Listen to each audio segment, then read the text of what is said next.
Moin aus dem Miniaturwunderland.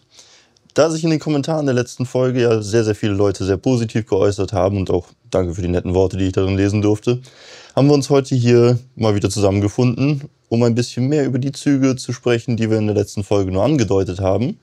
Und passend dazu habe ich auch in meinem privaten Fundus noch ein paar Sachen gefunden, die ich euch nach dem Intro zeigen werde.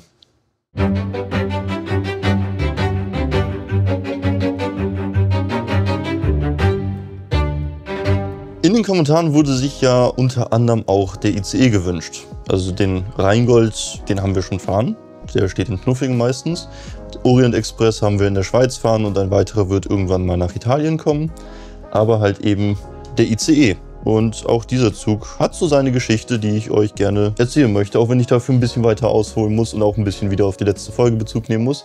Weil alles, was hier steht, basiert irgendwie aufeinander und hat vom einen zum anderen geführt. Ab der Henschel DE 2500 bis schlussendlich auch zur Baureihe 101 war mein Opa in all dem involviert. Fangen wir einfach mal von vorne an mit dem Hochgeschwindigkeitsverkehr in Deutschland. Mit der Baureihe 103 wurde das erste Mal ein planmäßiger Zugverkehr von 200 km/h realisiert. Und das war schon für die damalige Zeit, wir reden hier von den 50er, 60er Jahren, atemberaubend schnell. Damals, als noch Dampflokomotiven fuhren, waren die Reisegeschwindigkeiten meistens auf irgendwas um und bei 100, maximal 130 km/h limitiert.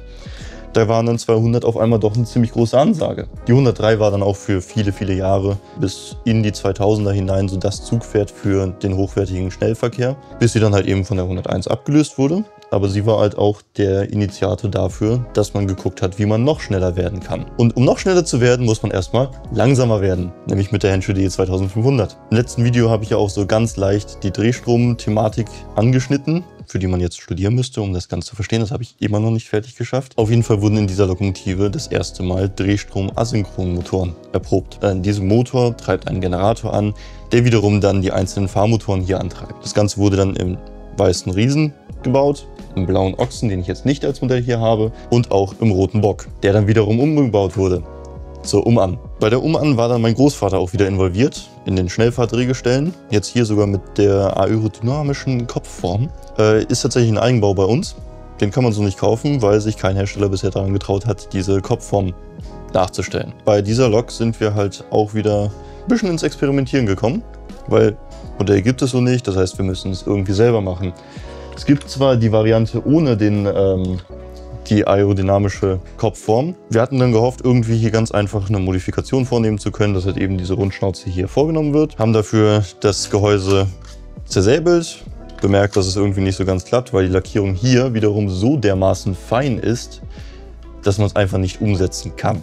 Daraufhin haben wir das Chassis von einem Taurus genommen, weil das in etwa von den Achsständen passt, und haben uns das Gehäuse selbst gedruckt. Jetzt haben wir hier halt auch die Problematik, wir kriegen diese feine Lackierung nicht hin. Deshalb haben wir hier Rillen mit reingedruckt, um halt eben möglichst viele der silbernen Striche darstellen zu können. Es ist nicht perfekt geworden, aber wir haben ein Modell davon. Mit 310 km/h war das Modell jetzt auch nicht gerade langsam. Die ungefähr fährt sie tatsächlich auch auf der Brücke. In echt war sie halt einfach nicht so der Bringer, was Hochgeschwindigkeitsrekordfahrten anging. Auf dem Rollenprüfstand in München hat sie zwar 310 km/h erreicht, aber nie auf offener Strecke. Im richtigen Einsatz war diese Variante auch eher selten bis gar nicht anzutreffen, weil sie einfach sagenhaft unpraktisch ist, weil man hat nur hinten eine Kupplung, vorne nichts. Das macht sie als Lok, die eigentlich als Lok mit 2 Führerständen konzipiert ist, was ja hier drunter auch immer noch der Fall ist, untauglich. Sie war halt einfach wirklich ein Erprobungsträger und hat ihren Job als solchen auch echt gut gemacht, denn das Wissen aus dieser Lok, was hieraus gewonnen wurde, entsprechend der Antriebstechnik, den umkoppelbaren Antrieben, welche hier drin erprobt wurden, um halt eben das Drehgestell bei hohen Geschwindigkeiten möglichst leicht zu machen, gingen zunächst in die Baureihe 120, die wir im letzten Video schon ein bisschen angeschnitten haben, die wiederum halt sich als erste Serien-Drehstromlokomotive der Welt sehr gut gemacht hat und auch bis vor einigen Jahren dauerhaft im Einsatz war. Die Lok hier war auch für eine Geschwindigkeit von 200 km/h konzipiert. Man hat zwar während einer Rekordfahrt 265 km/h erreicht, aber das war nicht genug. Deshalb hat man sich in den 70er Jahren zu einer Entscheidung gezwungen gefühlt. Was machen wir? Bleiben wir beim Thema Hochgeschwindigkeit bei der Radschiene oder dem Transrapid? Beide waren immer in der Erprobung drin und beide waren auch eigentlich relativ vielversprechend. Der Transrapid hatte dann allerdings den Nachteil, dass man die komplette Infrastruktur hätte neu bauen müssen und bis heute streiten sich die Geister darüber, ob es wirklich günstiger gewesen wäre, den kompletten Transrapid oder den Transrapid-Verkehr als solches zu realisieren oder die Hochgeschwindigkeitsstrecken Deutschlands auszubauen. Wir alle kennen die Geschichte schlussendlich, es wurde sich für die Hochgeschwindigkeit entschieden. Man gründete die Forschungsgemeinschaft Rad-Schiene. Bei der war mein Großvater dann auch Geschäftsführer ab 1978 und dort wurde dann halt eben ein Schnellfahrzug projektiert. Also es gibt viele verschiedene Namen und auch Variationen, wie das Ding hätte aussehen können. Rad-Schiene Versuchsfahrzeug 1, es gab einen Plan, der sollte irgendwie nur aus 3 Teilen bestehen. Einer sollte aus 6 Teilen bestehen. Schlussendlich daraus herausgekommen ist der IC Experimental. Oder Intercity Experimental, ICEV, Baureihe 410.0, wie man sie auch immer nennen möchte.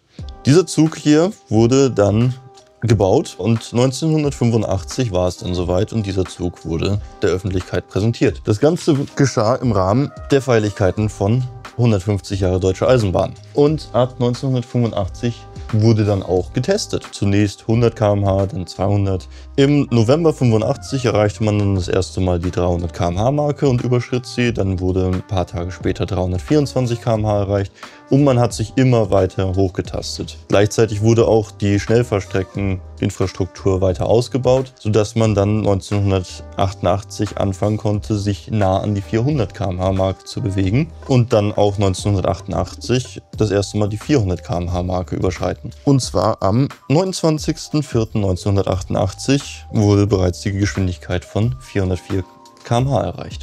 Und auch da war mein Großvater anwesend. Wenige Tage darauf wurde man dann doch ein wenig interessiert daran, wie schnell das Ding eigentlich fahren kann und dachte sich, weil man ja den Rekord des schnellsten Zuges der Welt eigentlich sowieso schon inne hatte, machen wir es doch offiziell und erreichen 406,9 km/h. 406! Das ist auch der bis heute bestehende Geschwindigkeitsrekord für Rad-Schiene-Fahrzeuge. Das da ist ein Zuglaufschild, was nachträglich zur Rekordfahrt ausgehändigt wurde an ausgewählte Leute. Ich weiß von 2, also 2 dieser Art hier. Es gibt noch eins, wo hier 406 km/h handschriftlich draufsteht. Ich habe beide davon. Eins kann man vielleicht irgendwann mal in einem Museum sehen. Mal schauen. So, dann habe ich bei der Aktion auch gleich noch das hier gefunden. Dazu fehlen mir allerdings sämtliche Informationen. Und es ist auch so ziemlich das einzige Schild, das ich jemals in dieser Art gesehen habe. Der Geschwindigkeitsrekord war aufgestellt. Er gilt auch immer noch bis heute, weil man einfach nicht mehr das Interesse daran hat, einen noch schnelleren Zug zu fahren und zu haben. Keine Ahnung. Der ICES kann rein theoretisch eine Geschwindigkeit von 440 km/h erreichen. Ausprobiert hat man es nicht. Infrastruktur ist vielleicht auch nicht mehr so zeitgemäß, weil als der Rekord aufgestellt war, war die Strecke niegelnagelneu. Heute ist sie vermutlich annähernd immer noch im selben Zustand wie vor 40 Jahren. Deshalb fahren wir heute mit den Dingern immer noch rum. Ab 1991 waren dann nämlich die ICE-1 im Einsatz. Zunächst gab es die Triebköpfe, wo normale D-Zugwagen oder IC-Wagen eingespannt wurden zwischen den Triebköpfen, was auch ein sehr lustiges Bild ergibt, bis man dann schlussendlich 91 den ICE-Verkehr aufnahm ab Kassel-Wilhelmshöhe. Auch Kassel-Wilhelmshöhe sieht heute so aus wie damals. Der Triebkopf vom ICE 1 ist, wenn man sie mal so ein bisschen vergleicht, deutlich länger als der vom ICE Experimental oder V. Hat jetzt auch nicht mehr diesen, wie ich finde, eigentlich relativ schönen Wagenübergang, der dann in Kombination mit dem passenden Wagen dazu ein geschlossenes und sehr harmonisches Bild gibt, sondern beim ICE ist es halt einfach offen. Mit der gewonnenen Erfahrung von der Baureihe 410.0 wurde dann der 401 entwickelt. Dann gab es noch den 402 als ICE 2. 403 war wieder was anderes. Also es war der ET403 oder halt auch der ICE 3, den es auch als 406 gab. Und dann gab es noch den 407 und jetzt 412. Und 410.1 wurde dann auch nochmal eben aus 2 ICE 2 Triebköpfen gebastelt. Und weil man halt eben die gewonnenen Erfahrungen aus dem 401er nehmen wollte und eine neue Intercity-Lok bauen wollte, weil man gemerkt hat, dass die 103, und jetzt sind wir wieder am Anfang der Geschichte angekommen, nach ihren ganzen Betriebsjahren, es waren inzwischen dann auch fast 40 oder 50, ein bisschen abgenudelt ist, hat man dann die 101 entwickelt. Wenn man sich das Ganze so ein bisschen vergleicht, kann man sehr deutliche Anleihen erkennen. Prinzipiell ist die 101 eine modifizierte Variante eines ICE-Triebkopfes, der wiederum dann eine modifizierte Variante vom ICEV ist, der eine modifizierte Variante der 120 ist, die eine modifizierte Variante der UMAN ist, die die Lok ist und auf der basiert. Und die ist halt der Auslöser von allem. Ich habe noch ein Foto zum Anschluss dieser Fahrt hier gefunden. Und da muss man ein bisschen wissen, wonach man gucken muss. Denn so ist mein Opa drauf zu sehen. Das kann man aber auch nur erkennen, wenn man meinen Opa zu dieser Zeit gekannt hat und seine Frisur kennt und weiß, dass er eine Brille getragen hat und dass er ein bisschen kamerascheu war. Zumindest gibt es nicht viele Fotos, wo er vor seinen Werken posiert oder sonstiges. Daher hier der Kreis, das ist mein Opa. Auf unserer Hochgeschwindigkeitsstrecke zwischen Knuffingen und Mitteldeutschland werden wir wohl, glaube ich, nicht mit dem hier 400 km/h erreichen können. Dafür ist unsere Infrastruktur nicht ausgelegt, weil wir haben dann eine ziemlich steile Kurve, also zumindest für 400 km/h sehr steile Kurve. Das heißt, der Zug würde höchstwahrscheinlich regelmäßig dann in Knuffingen auf dem Boden liegen. Das wollen wir nicht. Und in der anderen Richtung würde er regelmäßig in der Wand von Mitteldeutschland nach Hamburg rein stecken bleiben. Da das Modell halt auch jetzt inzwischen fast 40 Jahre alt ist und es immer noch kein neues Modell gibt, wäre das auch ziemlich schade darum. Deshalb schauen wir uns jetzt einfach mal am Leitstand an, wie schnell wir denn eigentlich sicher noch fahren können mit diesem Zug hier.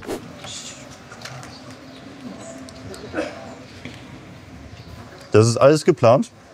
Das soll so, das muss so. Das liegt nicht daran, dass das Material älter ist. Immerhin erhält tatsächlich unserem Dauerbetrieb relativ gut stand. Sagen wir es mal so, die Achse kann nicht rausfallen, wenn der Zug draufsteht. Die 1105, das ist die Adresse des Zuges, ist eingetragen und jetzt schicken wir mal ab und schauen wir mal, wie schnell er wirklich wird. Rein theoretisch müsste dann jetzt gleich hier einmal lang geschossen kommen. Die Geschwindigkeit wird uns jetzt gleich hier oben angezeigt. Der beschleunigt jetzt gerade hoch. 200 km/h haben wir erreicht. Und das ist wohl auch so ziemlich die Höchstgeschwindigkeit, die dieser Zug jetzt gerade fahren kann. Zumindest müssten wir weitreichende Modifikationen vornehmen, damit er noch bedeutend schneller werden kann. Weil die Kurve in Knuffingen ist dafür zu eng, als dass man da mit höheren Geschwindigkeiten drauf fahren kann. Und auch beim Dreileitersystem ist ab einer gewissen Geschwindigkeit einfach die Rückmeldung problematisch. Weil der Schleifer ja doch die ganze Zeit über die Punktkontakte drüber schleift und dabei halt auch gerne mal ein bisschen abhebt. Bei höheren Geschwindigkeiten besteht dann tatsächlich die Gefahr, dass er komplett abhebt oder die Rückmeldung auf den Schienen nicht mehr funktioniert. Und deshalb der Zug ungebremst irgendwo reinrasen würde. Vielleicht ergibt es sich ja irgendwann nochmal mit einem neueren Modell, dass wir den Geschwindigkeitsrekord auf der Brücke vielleicht tatsächlich nachstellen können oder sogar brechen könnten.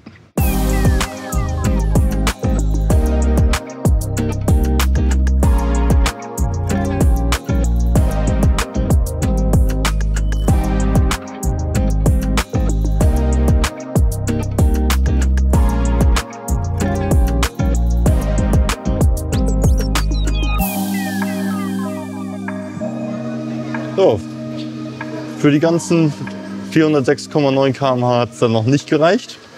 Aber mal schauen, was die Zukunft bringt. Vielleicht haben wir ja irgendwann tatsächlich mal ein neues Modell vom ICEV, mit dem wir halt solche Späße auch mal auf der Brücke machen können. Ich hoffe, euch hat die Folge soweit gefallen. Wenn ihr noch Wünsche oder Fragen, Anmerkungen habt, haut sie gerne in die Kommentare und wir sehen uns beim nächsten Mal wieder.